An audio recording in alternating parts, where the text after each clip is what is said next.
À son arrivée à l'aéroport de Mbandaka, la présidente de l'Assemblée nationale a été l'objet d'un accueil digne. Les drapeaux et autres calicots de plusieurs formations politiques flottaient pour saluer l'avènement de l'honorable Janine Mabunda Lioko en partance pour l'archidiocèse de Bokungu-Ikela, sous la conduite du gouverneur de la province de l'Équateur. Le meeting organisé pour la circonstance était une occasion d'en appeler à l'unité des Équatoriens pour que triomphe le développement de cette partie du pays. La proximité à l'écoute du peuple oblige. Le speaker de la Chambre du Parlement a entrepris au chef-lieu de cette province d'intenses activités. Avec les membres du bureau de l'Assemblée provinciale, les entretiens ont tourné autour des difficultés que connaît la population liées à la quasi-absence de l'eau et du courant électrique. Pour les membres du gouvernement provincial, la modicité des fonds de la rétrocession allouée à l'Équateur ne lui facilite pas le décollage. Ils ont souhaité son implication. Reçu également à son tour, le directeur de la Société nationale d'électricité Mbandaka a exprimé à l'attention de l'honorable Janine Mabunda Lioko les problèmes qui empêchent la SNEL locale de produire et fournir avec efficacité l'énergie électrique pour l'ensemble de la province. Doléances entendues et notées.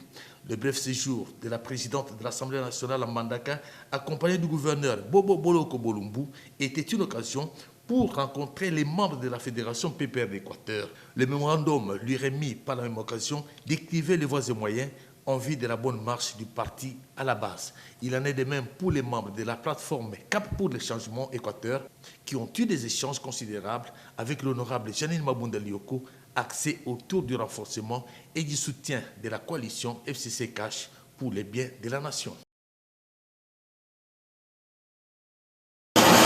Changement climatique, atténuation et adaptation, le rôle des parlements vers la mise en œuvre de la déclaration de Paris et la feuille de route Kota-Wish, c'est le thème développé au cours de ce forum de 10 jours dans la capitale mozambicaine. Plusieurs parlementaires, membres de la SADC, débattent sur le réchauffement climatique et surtout sur les solutions à court et à moyen terme pour lutter contre ce phénomène climatique qui est un phénomène d'augmentation de température moyenne océanique et de l'air. Le premier vice-président de l'Assemblée nationale, Jean-Marc Kabound, représente la RDC à ses assises. Il est accompagné du député l'élu de Miabi, Léon Toumba, et de l'honorable Bienvenue à Palata. La délégation congolaise prend une part active à ce forum qui s'est ouvert par des réunions des membres du comité exécutif et également des réunions des sous-comités des affaires parlementaires. Les plénières ont débuté ce dimanche. Elles permettront d'arrêter des recommandations à l'issue du présent forum de Maputo. La ville de Béni est devenue depuis quelques semaines l'épicentre de la maladie à virus Ebola. Pour stimuler tous les acteurs à la riposte, à redoubler les efforts et inviter la population à plus de vigilance ainsi qu'à s'approprier la riposte, Dr Oli Lunga Kalenga, ministre de la Santé, a pris part à la réunion organisée par toute la coordination de la riposte. L'assistance a suivi un briefing sur la situation épidémiologique de cette maladie et les activités en cours. Il ressort des échanges, la nécessité de renforcer les systèmes de santé, la coordination de l'équipe de la riposte et d'impliquer les communautés locales pour atteindre un bon résultat, c'est-à-dire l'élimination totale de cette épidémie. Si nous voulons vraiment résoudre cette épidémie, avoir des actions durables, en fait c'est en renforçant le système de santé, en travaillant avec les acteurs du système de santé, en travaillant également avec la communauté, que nous allons parvenir à rapidement contrôler cette nouvelle flambée sur Béni. La déclaration, elle demande aux autres pays de renforcer leur surveillance aux frontières. En ce qui concerne la riposte, la déclaration reconnaît le travail qui a été effectué, la performance de la riposte. Et un point sur lequel moi j'insiste toujours, cette redevabilité de tous les acteurs sur le terrain qui doivent partager les informations, mesurer la performance, avoir des bons tableaux de bord. Par la suite, la délégation a visité les centres de transit qui est en extension pour augmenter la capacité d'accueil. Elle est allée s'imprégner du travail effectué par les deux équipes de vaccination dans les soucis toujours de contenir cette épidémie qui sévit dans un contexte complexe. Les séjours de la délégation s'est bouclé au point de contrôle de Mukoulia pour voir comment s'est fait la sécurité à l'entrée et à la sortie de Béni. 5 centres de santé dépourvus de moyens internes, les malades à leur risque et péril, ce qui a poussé le maire de la ville de Béni à ordonner la fermeture de ces centres. Lutte contre la maladie à virus Ebola, le gouverneur du Nord Kivu, Karli Nzanzu Kasivita, a effectué ce vendredi 19 juillet 2019 une série de visites dans différents points d'entrée et de sortie de la ville de Goma. Question pour les chefs de l'exécutif provincial de s'enquérir de l'applicabilité des mesures d'hygiène relatives à la prévention de cette épidémie qui a déjà décimé près de 1600 personnes au Nord Kivu et en Ituri en l'espace de près d'une année. De la douane Petite Barrière au port public de Goma via Kanyaruchinya, le gouverneur s'est réjoui du respect des mesures de prévention contre Ebola.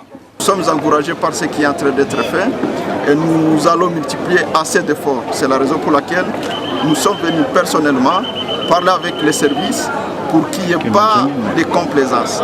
Nous les félicitons déjà pour ce qu'ils sont en train de faire. Vous voyez la population en train de se laver les mains, on est en train de prélever la température, mais aussi il y a d'autres mesures qui sont prises par la DGM pour le contrôle des flux parce qu'il y a des cas suspects qui sont dans les fichiers de l'OMS et de notre service du ministère de la Santé qu'on est en train de chercher sur l'étendue de la province Nord Kivu mais aussi de la République. Donc nous voudrons nous rassurer que cette frontière ne puisse pas effectivement permettre qu'il y ait des cas d'Ebola, soit qui viennent du Rwanda, soit de la République démocratique du Congo. Rappelons que le premier cas positif d'Ebola a été détecté à Goma le 14 juillet 2019 et le malade a été ramené jusqu'à Butembo pour y suivre des soins appropriés. Malheureusement, il a rendu l'âme tout près de la destination. La question de manque d'infrastructures dans le province de l'ex-Bandundu se pose avec acuité, d'où l'urgence d'accélérer les projets et évaluer ceux dans le cadre de 100 jours d'urgence du programme du chef de l'État. C'est le motif même de la présence du conseiller principal du chef de l'État en matière d'infrastructure, David Moukeba, dans cette partie du pays, qui durant sa visite d'inspection dans les Kwilu a échangé avec les autorités politico-administratives, dont les maires de la ville de Kikwit. Sur ordre du président de la République, on a été dépêché sur place ici, dans le Grand Bandundu et le Kassai, pour évaluer ce qui est fait dans le cadre du programme d'urgence de 100 jours du président de la République, mais également voir ce qu'il y a à faire. Et au nom de la continuité de l'État, il y a aussi des travaux qui ont été lancés avant que ce régime ne soit en place. Donc nous sommes en train d'assurer tout ça pour qu'au finish, lorsqu'on aura lancé le programme quinquennal du président de la République, on sache exactement où est-ce qu'il faut toucher, où est-ce qu'il faut travailler, où est-ce qu'il faut poser des actes pour qu'en fin de compte, le développement tant attendu par nos populations soit finalement effectif. Doter les pays d'infrastructures adéquates, c'est poser les jalons d'un véritable élan de développement. Désenclaver certains quartiers de la ville et lutter contre les effets néfastes des intempéries dans la capitale, l'objectif est celui qui justifie l'ouverture des différents chantiers dans plusieurs communes de Kinshasa.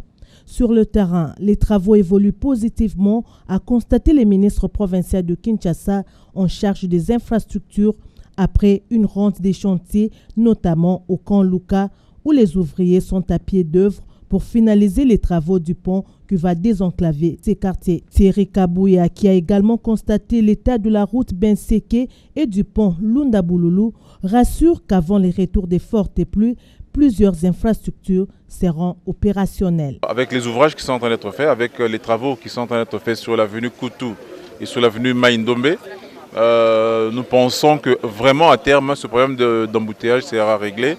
D'ici septembre, nous pensons vraiment que la circulation sera bien régulée et qu'on n'aura pas ce problème d'embouteillage. Le concept Kinbopeto doit commencer en fait dans nos mentalités. C'est que nous devons prendre soin de ces ouvrages, éviter de déverser n'importe quoi qui puisse détruire l'ouvrage, notamment les eaux usées. Donc il faudrait vraiment arriver à protéger cet ouvrage dans la conception telle que pensée par le gouverneur de la ville de Kinshasa. Depuis son arrivée à la tête du ministère des Infrastructures, Thierry Kabouya s'est engagé à réouvrir les chantiers abandonnés et lancer ceux à caractère prioritaire pour redonner à la ville capitale son image de marque.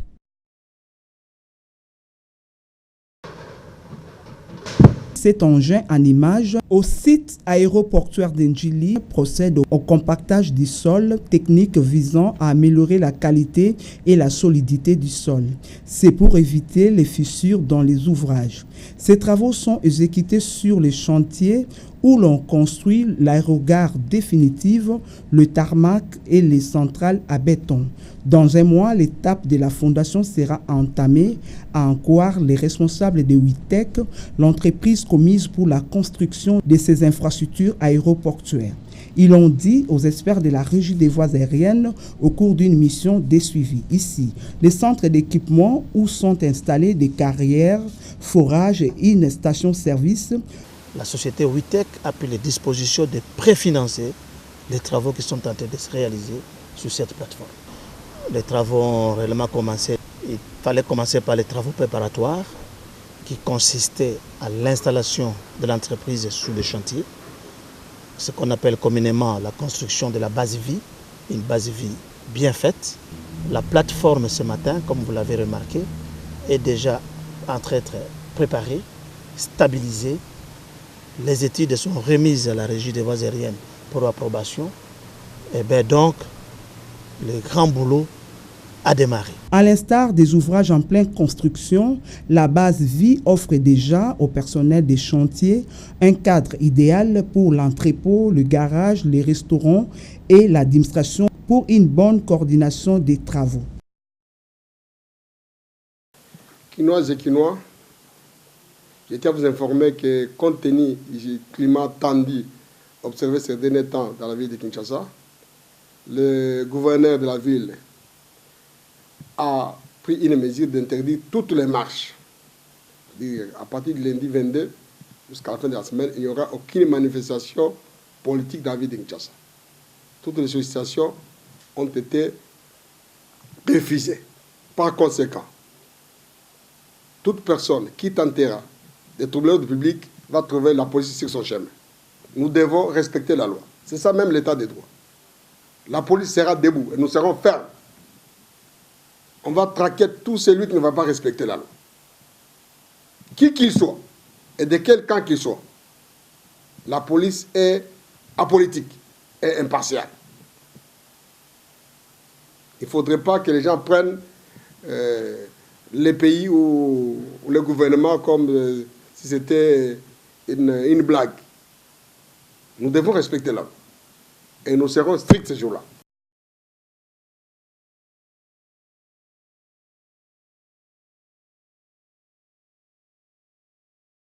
38 ans au service du peuple de Dieu de Mouéka, 38 ans de vie pastorale dans les diocèses de Mouéka.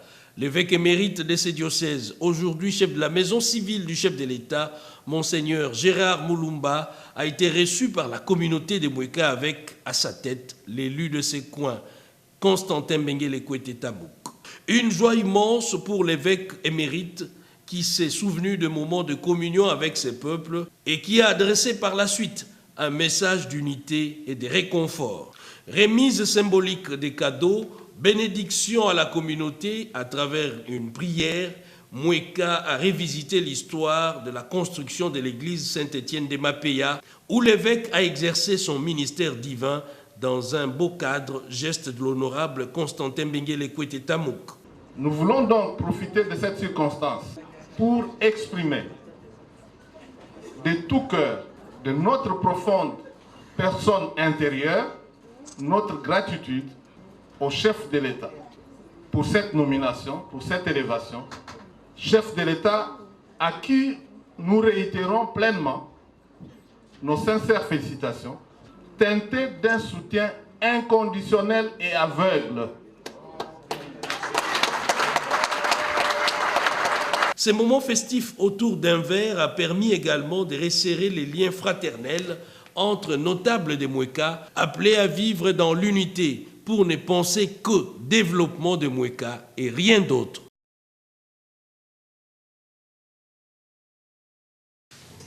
À quelques semaines du coup d'envoi des 12e Jeux africains Rabat 2019, le ministre des Sports et Loisirs, AI Jean-Pierre Lissanga Bonganga, accompagné du président du comité olympique congolais, Amos Mbayo, a reçu le numéro 1 de la diplomatie marocaine en République démocratique du Congo. Les deux personnalités ont échangé sur les différentes péripéties qui vont permettre une bonne participation de la délégation congolaise. Ce qu'on veut, c'est faire réussir ces Jeux et surtout préparer pour que la délégation RD congolaise s'acquitte de sa mission sportive au Maroc. Là, je ne suis pas d'accord. Il n'y a jamais eu de difficulté au niveau de l'obtention de visa. La difficulté, c'est le timing, c'est le temps. Tout ce qu'on demande, c'est une bonne organisation et une coordination avec l'ambassade. Parce que les Jeux africains, c'est demain. Donc il nous faut, et c'est une grande délégation, nous nous en réjouissons, il nous faut les dossiers un peu à l'avance pour pouvoir travailler et pour pouvoir délivrer les visas à temps. Le président du comité olympique congolais affirme que tout va bien se passer. Nous serons représentés par 17 fédérations, plus ou moins 250 personnes qui vont devoir faire les déplacements. Donc il nous a conseillé, comme nous étions aussi à jour, pour que le dossier soit introduit à temps pour éviter justement ce que vous avez dit. Souvent, je crois que l'ambassade ou les consuls marocains n'ont pas de problème. À chaque fois que nous amenons les dossiers, sont traités dans le timing normal. Reste à tous les acteurs de se mettre à l'ouvrage comme il se doit pour que tout se passe à merveille.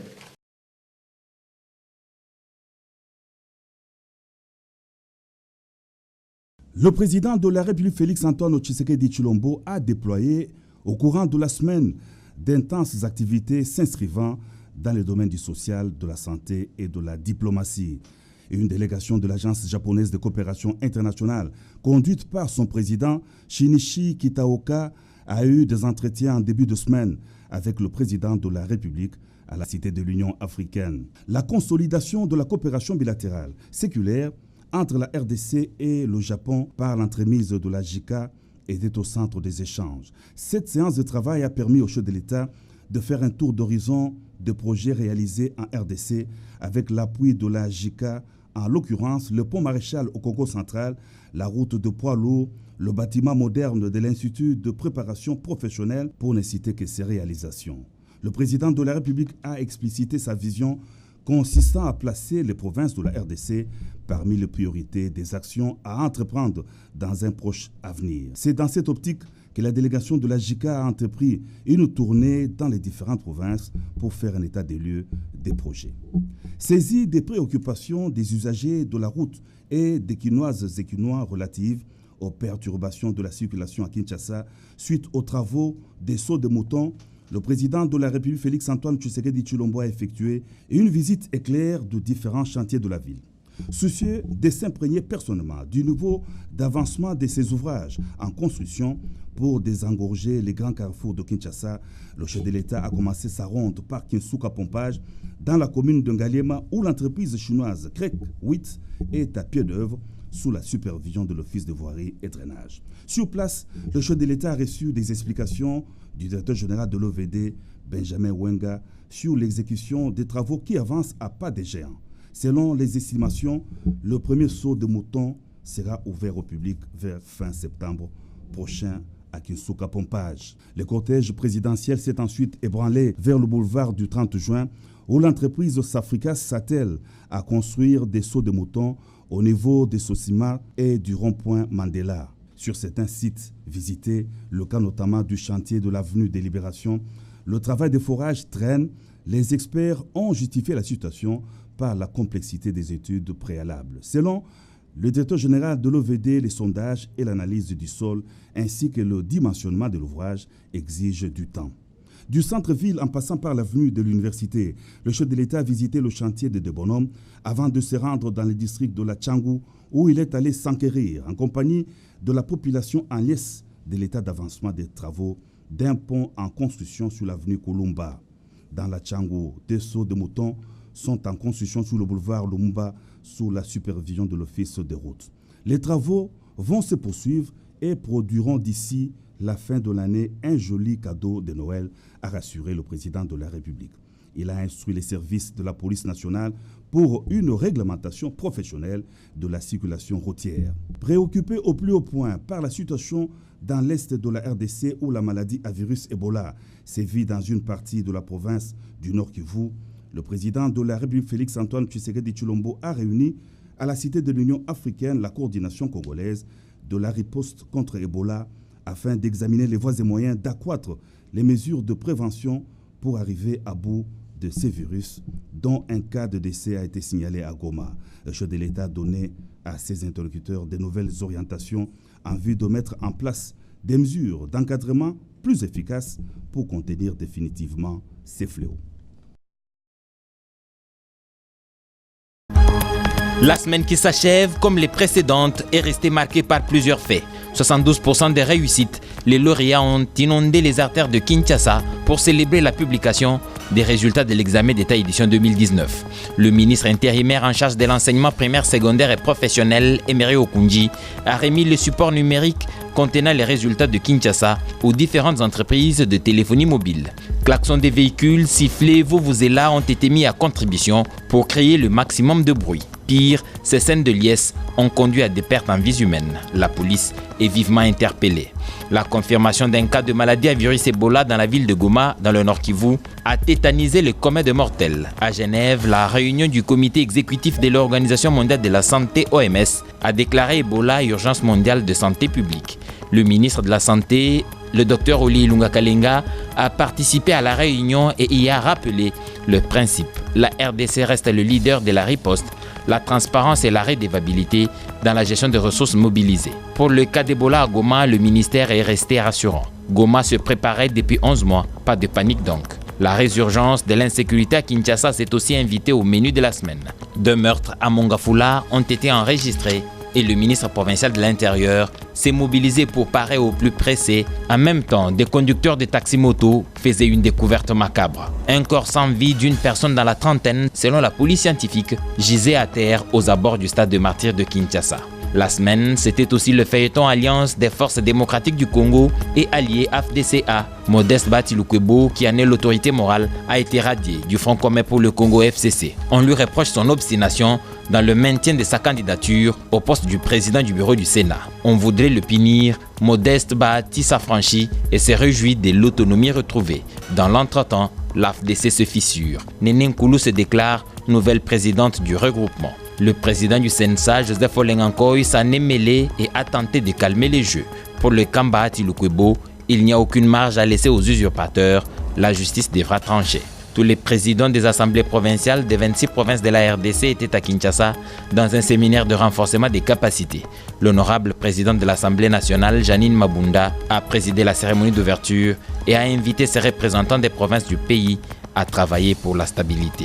Sylvestre Ilunga Ilunkamba, Premier ministre entrant, enfile l'étoffe, alors que Bruno Chibalanzenze, Premier ministre sortant, s'en défait. Pour un vieux routier comme Sylvestre Ilunga, toute occasion est à capitaliser. Il a reçu dans la semaine le commissaire général de la police nationale congolaise et quelques sénateurs. Il profite de ce moment pour partager sa vision des choses avec différents acteurs. Et Bruno Chibalanzenze expédie les affaires courantes avec cette visite du site où s'organiseront le 9e jeu de la francophonie d'ici 2021. Avec la délégation de l'OIF, ils étaient à la Fikine. Le président de l'agence japonaise des coopérations internationales JICA, Shinichi Kitaoka, a visité quelques infrastructures financées par l'Empire nippon en République démocratique du Congo. Il était à l'Institut national de préparation professionnelle INPP. Il a aussi visité l'Institut national de recherche biologique inherbée où un imposant bâtiment est sorti des terres et pourra abriter les bureaux de cet institut. Après moult tergiversations, Sankoro tient son gouverneur. Les élections ont eu lieu. Lambert Mende Malanga a mordu la poussière au profit de Joseph Mukumadi. 17 voix contre 8. À l'approche du 60e anniversaire de l'indépendance de la République démocratique du Congo, la RDC, le premier et l'unique recensement organisé est intervenu en 1984. Et pourtant, la recommandation des Nations Unies veut à ce que les recensements généraux de la population et de l'habitat s'effacent après 10 ans. Il n'est nullement question de confondre le recensement général de la population tel que nous sommes en train de le réaliser ici et le recensement administratif qui est une opération d'identification de la population par entité politico-administrative pour disposer d'un fichier d'état civil. Si les choses étaient suivies correctement, aujourd'hui nous serions en train de préparer l'organisation, comme tous les pays, du 5e recensement depuis l'accession de notre pays à l'indépendance. Pour nous, les cadres du bureau central de recensement, nous pensons que nous sommes là, le personnel est là déterminé, mais il faut des moyens pour que ce projet tant attendu puisse finalement se réaliser et ça sera bénéfique pour le gouvernement de la République, pour nos partenaires, pour les chercheurs, toutes tendances confondues. Combien sommes-nous? Connaissez-vous les recensements? Pourquoi faut-il faire le recensement? Autant de questions auxquelles la population ne sait toujours pas répondre. Place à la spéculation. Dans le temps, on apprenait à l'école au cours d'histoire, mais actuellement, on n'a aucune information sur le nombre exact de la population puisqu'il n'y a pas eu recensement.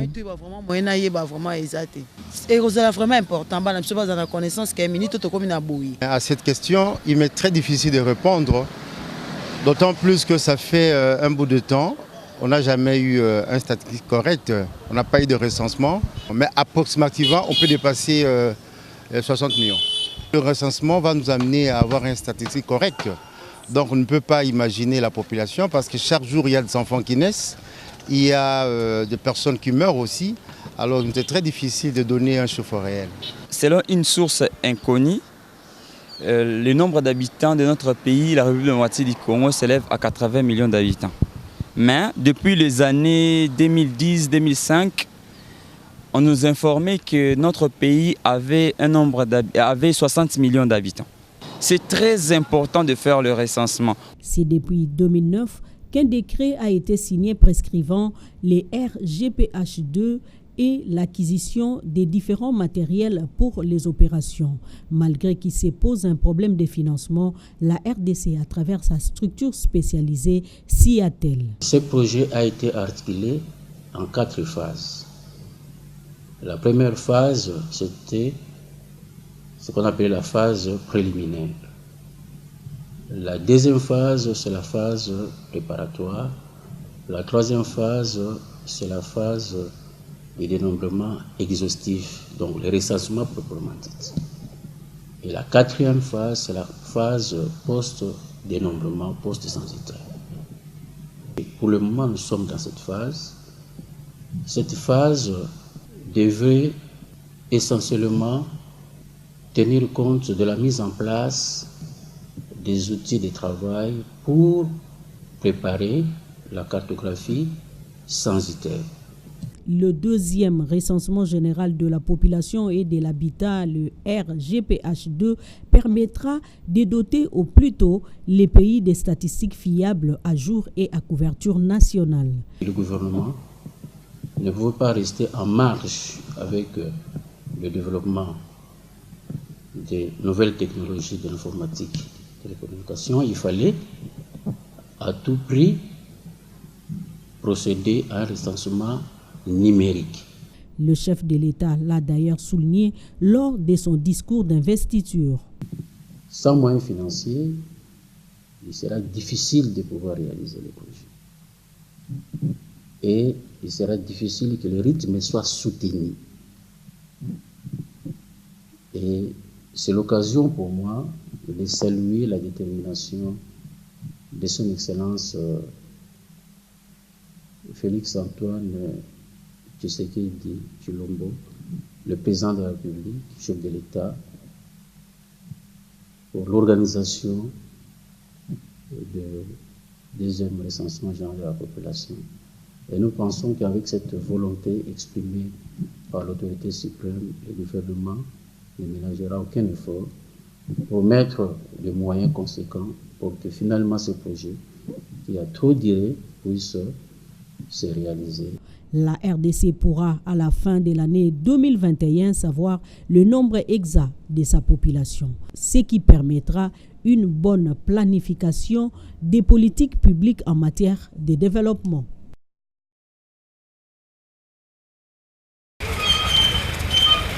Le rouleau compresseur de l'opération Kinbopeto tourne à plein régime. Si hier cette opération a eu pour cadre Massina Njili Kimbante Kensele, c'est jeudi 18 juillet 2019, c'est au tour des résidents voisins de l'IFASIC de recevoir des instructions de stricte application contre l'insalubrité. Concrètement, rien ne devra plus rappeler l'occupation désordonnée de la chaussée sur l'avenue EBA et le site de l'OCPT. Nous précédons l'opération Kinbopeto, donc pour le moment ce sont des journées Bopeto, ce sont les week-ends Bopeto.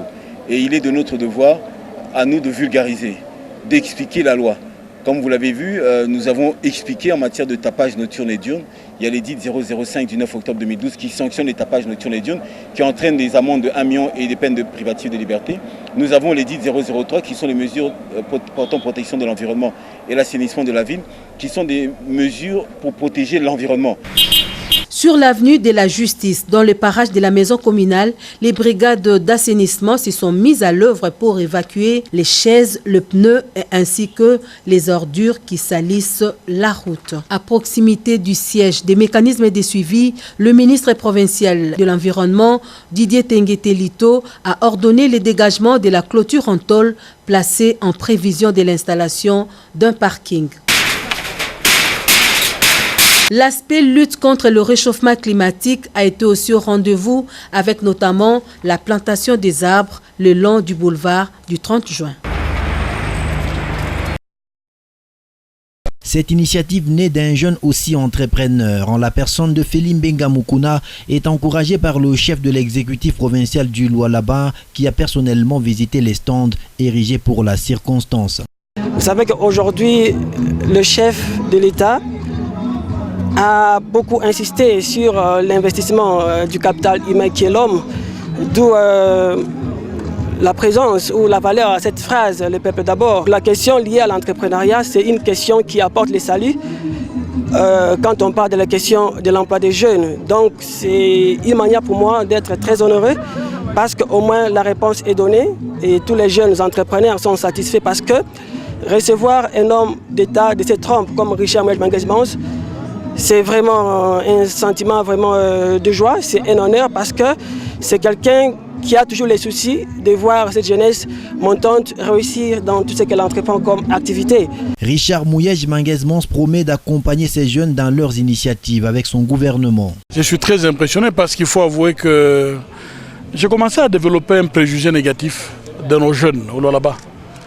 Je prenais l'habitude de dire à Kinshasa, les jeunes se mettent ensemble, s'organisent. Ici, les jeunes attendent le mining.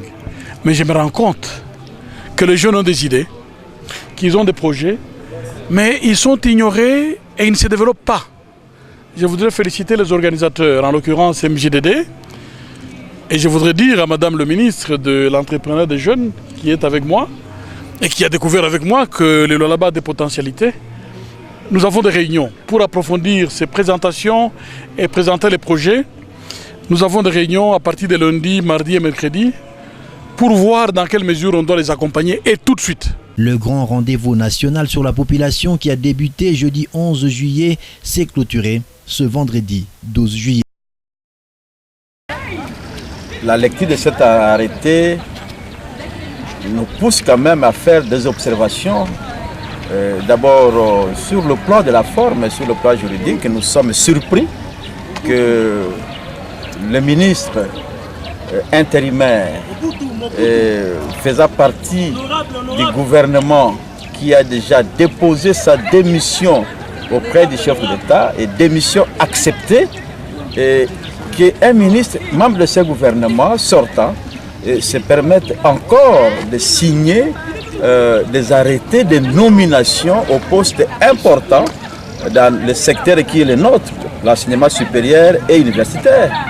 Et s'il est vrai que le ministre intérimaire expédie les affaires courantes, La question qu'on se pose est de savoir est-ce que la nomination des autorités académiques peut faire partie des affaires courantes d'un ministre qui est sortant.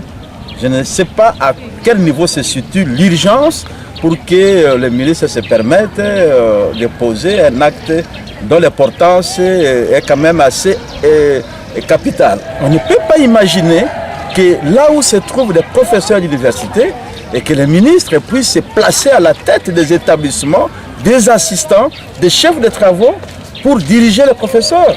Alors que dans ces établissements, dans la ville où se trouvent ces universités, il y a des professeurs qualifiés pour assumer ces fonctions et cela est conformément à la loi. Il n'y a aucune loi qui permet à un assistant de diriger un établissement d'enseignement supérieur et universitaire, même pas un chef de travaux, sauf en cas d'extrême nécessité. Mais est-ce qu'il y a une extrême nécessité? Nous tenons à dénoncer cela et nous demandons au ministre de rapporter cette décision parce que ça nous ramène à plus de 20 ans derrière. Alors qu'on était déjà très avancé en cette matière-là, les ministres précédents ont fait un effort pour placer les hommes qu'il faut, là où il faut, mais nous revenons encore en arrière, nous ne pouvons pas trouver ça acceptable.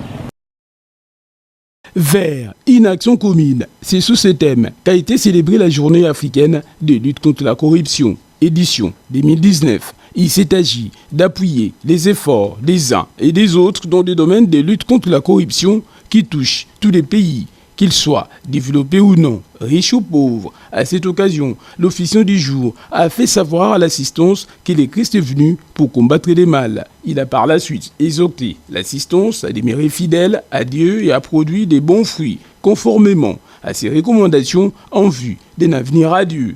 Ainsi, a-t-il renchéri, il faut s'oublier pour le bien des autres. Présent le numéro 1 de l'Observatoire de surveillance de la corruption et de l'éthique professionnelle Saint-Augustin.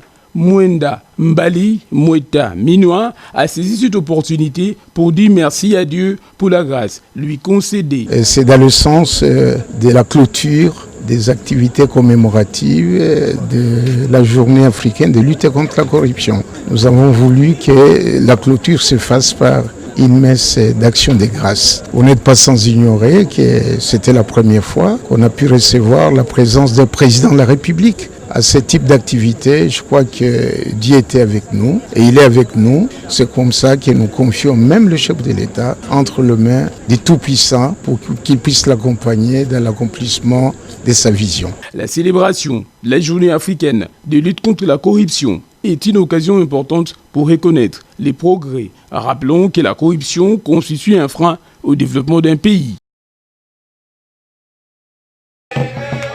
Après un échange fructueux, une causerie morale, de nouveaux adhérents, les pasteurs responsables de l'église Arc-en-Ciel, Tabernacle, référentiel de Mongafula, a reçu les insignes des partis constitués notamment du projet des sociétés, du statut, du règlement d'ordre intérieur et autres insignes communicationnels de ces partis politiques. Lors de cette même activité d'adhésion, le pasteur Israël Panganga Osango a été nommé comme président d'honneur en vue de coordonner la catégorie des membres d'honneur du parti Bloc-Ini pour la reconnaissance et l'émergence du Congo et mobiliser également les énergies pour l'atteinte des objectifs de ces partis. Prenant acte, l'autorité morale d'Ibirek, l'honorable Julien Paloukou Kaongia s'est félicité de cette nouvelle adhésion. Par la même occasion, il a expliqué la vision de ces partis politiques, les statuts et les rôles d'un président d'honneur. C'est une fonction accordée à des personnalités pour le travail de terrain qu'elles doivent faire en vue